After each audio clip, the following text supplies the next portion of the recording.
Hello, everyone, and welcome to The Haunted Ride. I'm your host, Melissa, and thank you for joining me today. I hope you have your tea and your snacks, and we are going to get into some stories today.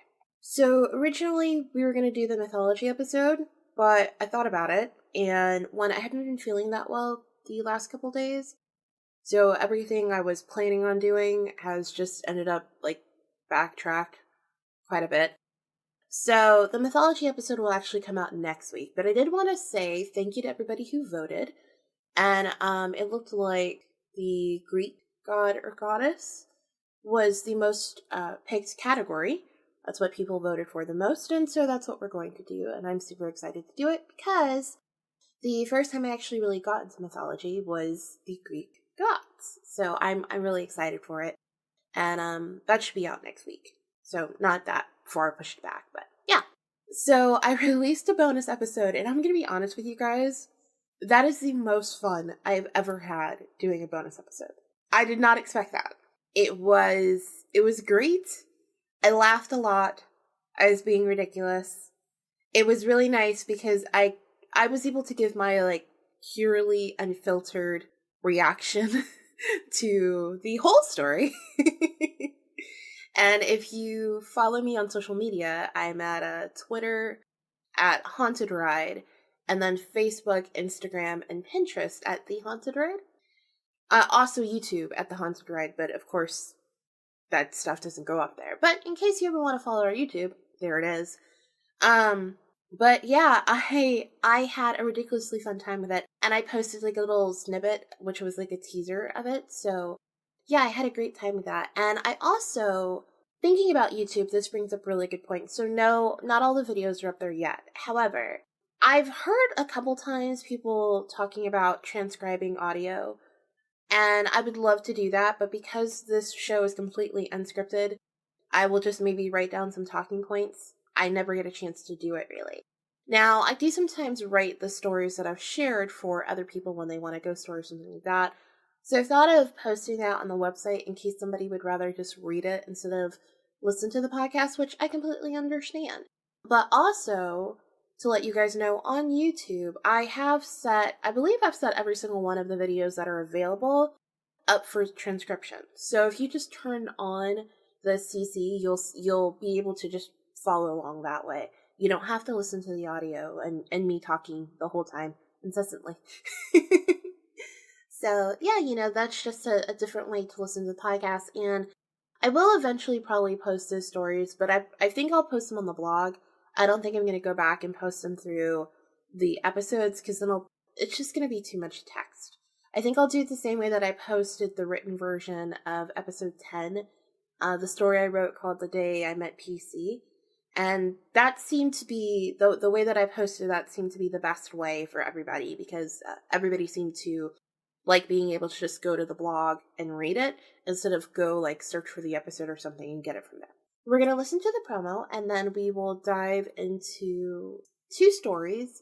This is probably going to end up being a shorter episode, not because I really want it to be, but just because I want it to be on a specific topic, and I hope you guys like them. So I'll see you soon. Hey guys, I'm Sarah. and I'm Stephanie. And we're the hosts of Dead Time Stories.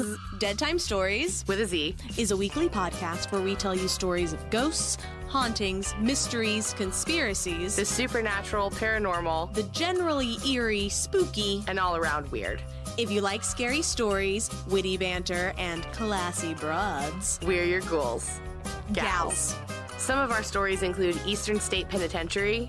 No. And where is it? Where is Does it sum up 12? The Gettysburg Dime Museum. They were like, show starts at 5, Mr. President. He was like, thank you, 5. No, 70. He was like, thank you, 5. Fort Mifflin. So the Americans burned down their own fort. They were like, "Oh, you British want this? You want this? Come and get welcome it." to Philly." And more. New episodes are posted Thursdays at midnight on iTunes, SoundCloud, Google Play, and Stitcher. Listen and subscribe, rate and review today. Okay, that was the promo. I hope you really liked it. And now to get into some stories. So I actually last week had a little bit of a conflict over this because I really, really wanted to share these stories. but I decided to go with the episode that we actually had. I think that was for the best. I think it was beautiful and it was glorious, and I think it matched like my overall energy. Where these stories actually are going to mean a lot to me because they're about somebody who's very dear to me and special to me. And I hope you guys like them. So to get into the first story, this happened at least 10 years ago. So during this time, I was still open to the paranormal, but I wasn't really like actively seeking it. I have a lot of members in my family. However, a lot of the sides don't talk to the other sides. And then, of course, you're related to one person, so then if that person's not talking to somebody else, and then it's a whole thing, and then as you're growing into that, you end up losing contact with a lot of people. So, before this time, though, 2 of my family members actually 3 of them had decided to kind of attempt to forgive one another and move on and create a better space where that they could visit. And because we only lived a couple hours away from said family member, we were going to go visit them. Now, the reason why we were going to go visit them was because they wanted to do essentially a seance to summon my dead grandmother. Because that's what you do when you love someone and you want to revitalize a friendship and a relationship with them. You decide to summon your shared dead ancestor. That's what you do. Now, I knew that this whole meeting of the minds and we're gonna celebrate and forgive and do all this stuff, I knew it wasn't really gonna work. And it was gonna be one of those putting a band-aid over a leaking hole in a boat. It's not gonna work. So I really didn't want to go. I didn't want to go. I didn't have a good feeling about it. I just didn't want to go. But the rest of my family was going. We were going to have to stay overnight, which meant that I had to go because they weren't going to just leave me in the house by myself overnight. Okay, fine. So we pack up, and I had not slept very well. I mean, whatever the bad feeling was that I had, it was sticking with me. I had this horrible, nervous energy, and it just would not go away. And so we all pack into the car, we were all packed and everything, and we're on our way. As we're driving, we get to this certain part of, I believe it was, I don't think we were in Tampa yet. We were crossing from Orlando into Tampa, I want to say. And I started feeling really sick. I started feeling horrible. I felt like I had a fever, a ridiculously high fever. But then my body kept shaking and I had chills. And then I had a lot of nausea. It was, don't get me wrong, we've all felt things like that before, right? But this was different. I can't even begin to express and explain to you how this was different. It just was. So, my stepdad at this moment is driving, and I am in the passenger seat, and my mom's directly behind me. She can't see me. So my dad turns to me, and he's like, Melissa, what's wrong? Because I'm apparently pale. I'm pale, and you can visibly tell that, something is very, very wrong with me, and I am concerned because I don't understand what's happening. And I said, I don't feel right. And he's like, what's wrong? And so he calls out to my mom, and he's like, check on Melissa. There's something really wrong with her. And my mom kind of leans, forward as much as she can, and she's asking me what's wrong, and I'm trying to explain it to her. And so she's frustrated because I think she was nervous about the whole thing too, but just had decided to do it, which meant that we had to do it. So she's getting frustrated, and I cannot deal with what's going on with me and her at the same time. I cannot. So I just I just take her voice like a dial, and I just turn it all the way off. And I'm sitting here, and I'm like, what is going on? What is going on? What is going on? And I realize I don't feel like there are 3 people in the car. I feel like there are 4. And I'm like, who's number 4? And it's almost spiritually, I look up because I at this point cannot tell you physically what I'm doing. After I tuned my mother out, I was put in this special little vacuum sealed place, and I couldn't touch or see or understand anything else. It was the strangest thing that has ever occurred to me. That's a lie. That it was one of the strangest things that have ever occurred to me. It was so surreal and so weird because it was almost like I was astraling out of my body, but I was still in my body. It was just like I separated myself, or I was trying to figure out what was going on. And it was my grandmother, and she was like floating, almost like on top of me, but in this way where she was like oppressing me, and she wasn't trying to. But she was frantic. Like, she was visibly frantic. And I'm like, why? What is going on? Like, why is she so frantic? And I realize the reason I feel this way is because my grandmother is trying to possess me and use me as a medium for her to share what she needs to share. And the reason why it's not working is because I have a lot of spirits and spirit guides. And if I don't say and express something to them where we all agree, they won't let it happen.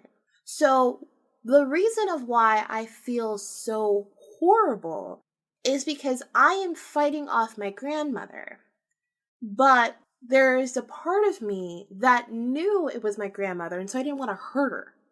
Like, if it was a random spirit, if it was someone who just wanted to attach themselves and were evil, if it was like a demon, if it was something like that, I wouldn't have had those illnesses because we would have collectively as a unit taken care of it and it would have been done.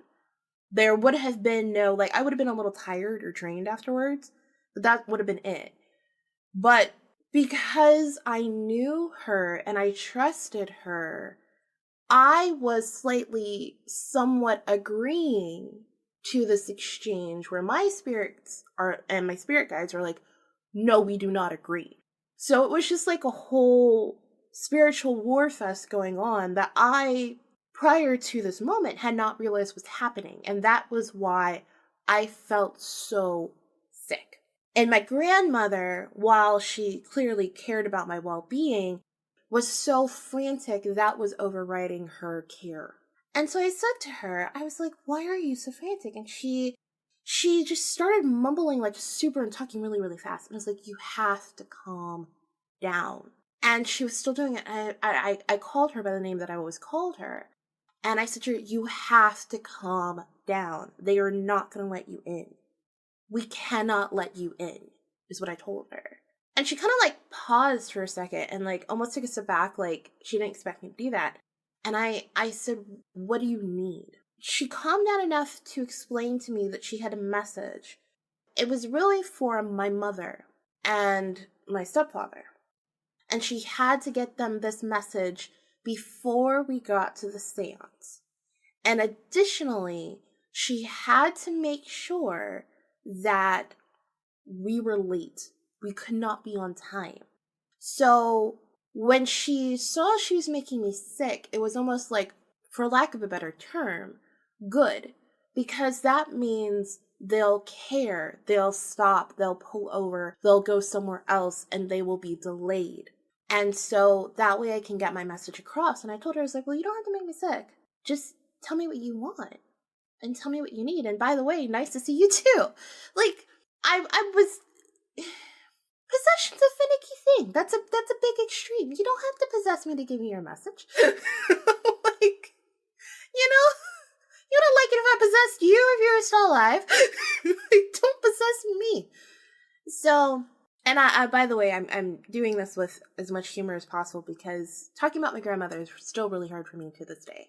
I miss her and I love her, and I know that the second story is going to be more emotional. So I'm trying to approach this one with as much humor as possible so that when I get to the second story, it's a little bit easier for me to manage. But I do really want to share it because I do think I think that it's a beautiful thing, and I do want to share it with you guys. So back to this one. So I kind of agreed to like a half, like, you can't possess me, but you can use me as a medium to talk through. When I agreed to this, and the thing that sucks is I don't remember any of this. I remember like a couple things, but I don't remember the details. I just remember like certain things I said, like little pockets, and that's it.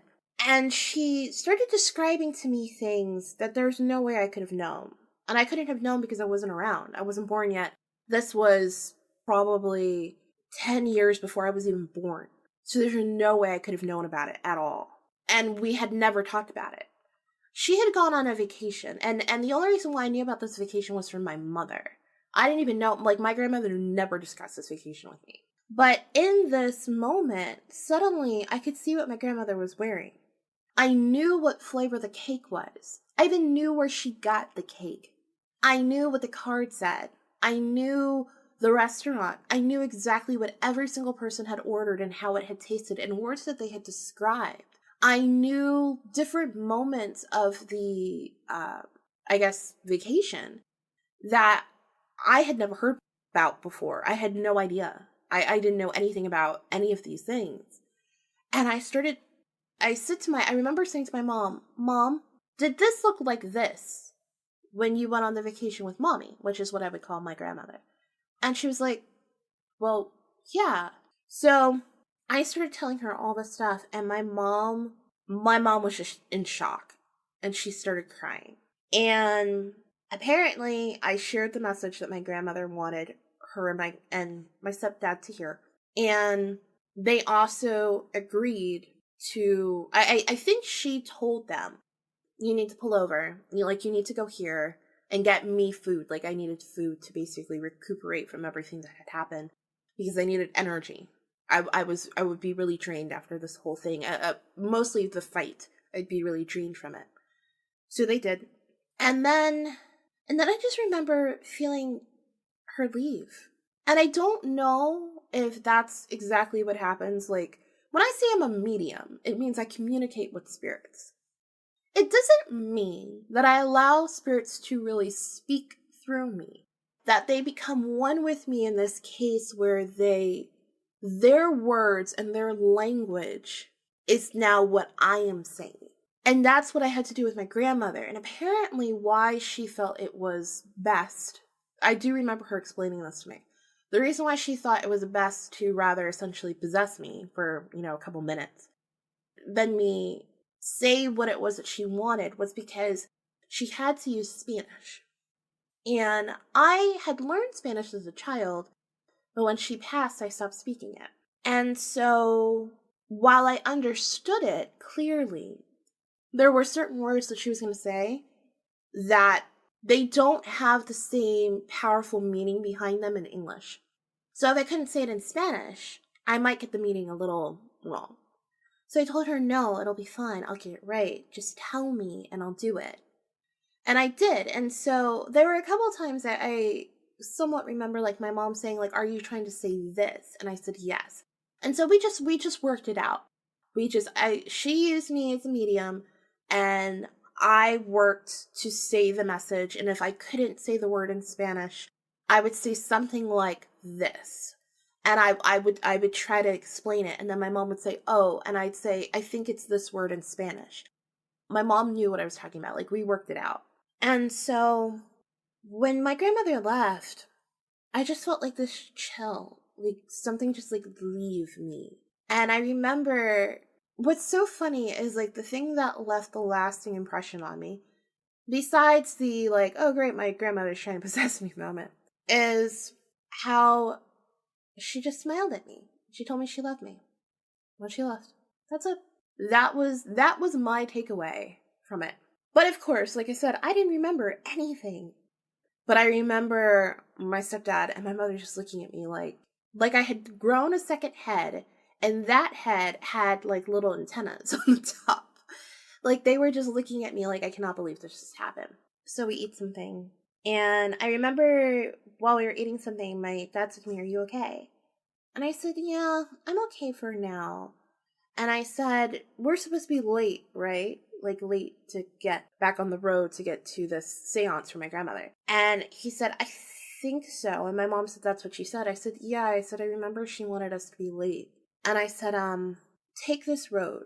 Now, mind you, I knew nothing about Tampa. My dad just looked at me, and he was just like, huh? And it's like, take this road. It'll lead us back where we need to go. This is the time before GPS. And we'll still be a little late. but it'll be easier than where you're wanting to go. I said, okay. So he listened to me and we took the road and we were late. We were a decent amount late. So, the host of the seance was pretty pissed that we were late. And we just said it was traffic was, horrible. So sorry we're late. And that was it. So the seance, and this is what my grandmother wanted. This is why she wanted us to be late. And this is what she was warning my mother of, was essentially, it was not a seance. It was more so like a ritual against my mother. And it was a whole thing. And it was just a ridiculous, horrible thing. And then they said that they had summoned my grandmother, and I was like sitting there in the corner, and this is why I needed my energy back, because if they really summoned my grandmother, I would have been able to know. They didn't summon my grandmother. They didn't summon anybody. There was no spirit associated with our family in that room. Not one. And I remember just sitting there going, this is the biggest waste of time. Like, it's ridiculous. So, that's a true story.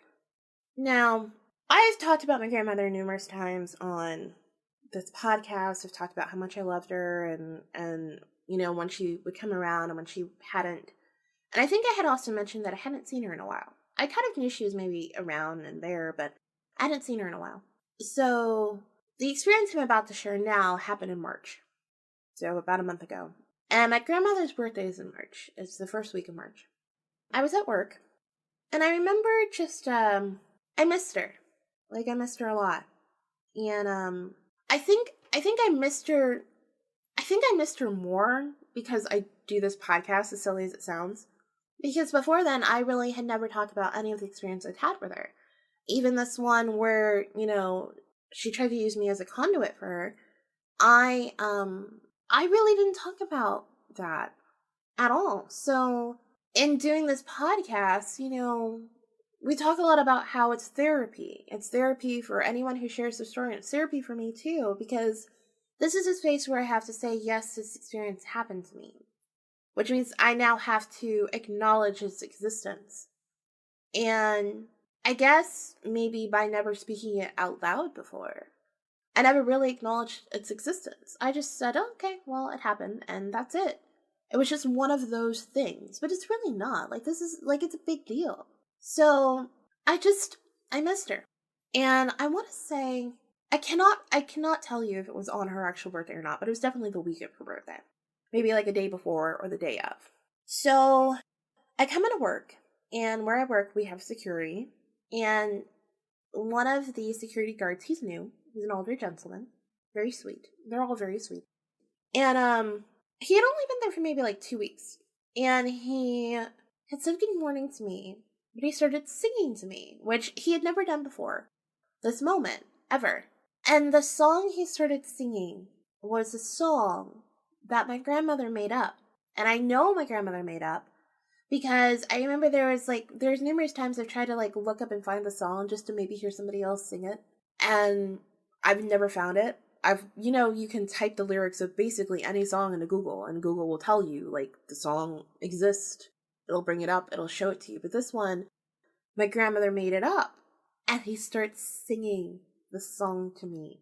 And he starts singing, not only is he I understand that this is the simplest thing in the world, but it blows my mind so much. And it's so emotionally driven for me because there is no possible human way he could have known that song.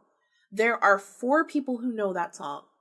My mother, my grandmother, myself, and my husband when I sing it to him. That's it. 4 people. It would have been one thing if he just said the words, I would have thought that was weird. But he was singing it in the same melody. He was singing it pretty close to her same pitch. And he was just staring right at me, singing this song to me. And it hit me so hard. I stopped walking and I just stared at him in shock. And he just smiled at me and he kept singing the song. And I was down to he's saying the song, I'm not going to sing it because then I will cry. The song in the middle, it's almost kind of when you sing happy birthday. There's a moment where you say the person's name, right? Well, she would always say my nickname. And he called me that nickname. And again, the same 4 people who know that song are the only same 4 people who know that nickname. He could have never called me that. Ever. And I got on the I stopped in shock and my eyes watered. And I didn't even really know what to say. It just blew my mind. I didn't know what to say. Even to this moment right now, it's been over a month later, I still don't know what to say. Because there's no way he could have known that song. And for it to be that weak, I think my grandmother was once again possessing somebody else. She just gets around, that lady.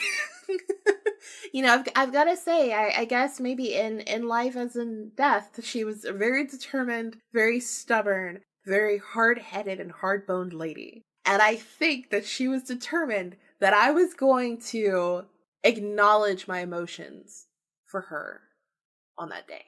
And just acknowledge that she was, like, there. So, after work, I came home.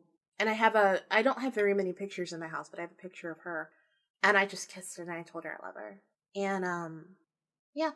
So, that is why this is a shorter episode, because I can't follow this up with something ultimately hilarious. I can't follow this up with another story about something else. I can't. Like, I can't. I think this just needs to be a story about my grandmother. Being my grandmother. So I hope you enjoyed it. We do have some business to take care of. So, if you have a story, send it into the podcast. You can email it at thehauntedride@gmail.com, or you can send it to thehauntedride.com. We have a Patreon. We have Anchor. We have, we're now, if you listen to us on Himalaya, they have something called like a tip jar, and you can tip us there if you want. If you also want to support the show, but you don't want to give any money to it, which is totally understandable, you can listen to us on Radio Public. It's an app and podcast player that allows you to, and any show that you listen to on there, as long as the person has claimed the show and turned paid listens on, they get a percentage every time you listen. So, yeah, you can do that too if you want to support the show that way. Subscribe to the show if you are so able to, wherever you listen, and write in a review if you can, or rate the show. So I actually have a couple reviews. I've been waiting because iTunes did some weird thing where it ate a whole bunch of people's reviews, but then it gave them back. So I was a little worried to start reading the reviews and then skipping over people's and stuff like that. But I think everything's settled out now. So let's see. We have Ghostly Girl 89 who wrote in Lovin' the Ride, and they said, I just found this show and have binged the first 10 episodes in 2 days. Damn! Thank you! Especially for listening to the older episodes, because the quality now is much better than it was before. Safe to say I'm absolutely hooked. I love how Melissa keeps things professional and personal, but also doesn't let the subject matter bring down the tone of the show. I hope, okay, I'm gonna be honest with you. So since these two stories were a little emotional, I hope I was able to still do that with this episode too. These stories are absolutely amazing, and because of the personal aspect, they are brand new stories to seasoned paranormal junkies like me. Keep up the great work, Melissa. Thank you so much. I really appreciate it. Thank you. So the next review we have is from Southern Belle 3. And it says, such an intriguing show. It's spooky in the best way. Highly recommended. Thank you. And then we have Andrea Wren, which says, great voice and great stories. This podcast is great and unique in that it is dedicated to sharing personal paranormal experiences. We love the guest stars and the host voice is great, spooky and soothing all at the same time. Thank you so much for that. I'm going to be honest, I definitely needed to hear that. So thank you. And then the last one is from Witchy Page, and it says, we are not alone. Melissa lets us know we are not alone, whether it's the presence of the paranormal or our experiences with it. She is a lovely person who welcomes all the hosts who share paranormal experiences. I've learned so much from her already. Plus, she has just about the cutest voice ever. Thank you so much. I appreciate it. Those are all the reviews, and so I think the last thing we have to talk about is what I learned this week. I think one of the things I've learned is pay attention to what's going on around you. Sometimes we look at something and quite frankly, we don't have the energy to dedicate to it at the time. Like we're too busy, we're doing too much, we don't have time for this. Like I find myself saying that a lot. I don't have time for this. Actually, normally when I say when I get fed up with something, my go-to saying is I'm done. And when I say I'm done, that means I'm finished. You get no more of my time and no more of my energy. And I'm very strict about that. And sometimes even if you're not in a place where you can give something your time or your energy, you have to. Sometimes, and not for anybody else, but for you. Just for you, for your personal growth, for who you are, for you to feel better. Sometimes you just need time. I don't think, and I feel like I've kind of spoken about this before, but it's really, really difficult for each and every single one of us to give ourselves time. I don't think anyone ever really thinks about it. I mean, if you come home, you cook dinner, let's say you talk to somebody or you have a friend or something like that, right? All those things take time. You're giving them time, you're giving them energy, you're giving them something, a part of yourself. So shouldn't you also give yourself time? Because I mean, you only have so much of yourself to give. We're not endless. We're not voidless. We only have so much of ourselves to give. So it's that balance of removing yourself from things that take up your time that don't need to. And then also finding spaces where you spend your time and you have to. You need to for your well-being, for your growth. Please take care of yourselves. Be safe. Love yourselves and love others. Have a good day and have a good night. And as we always like to say, don't let the ghost get you. Bye.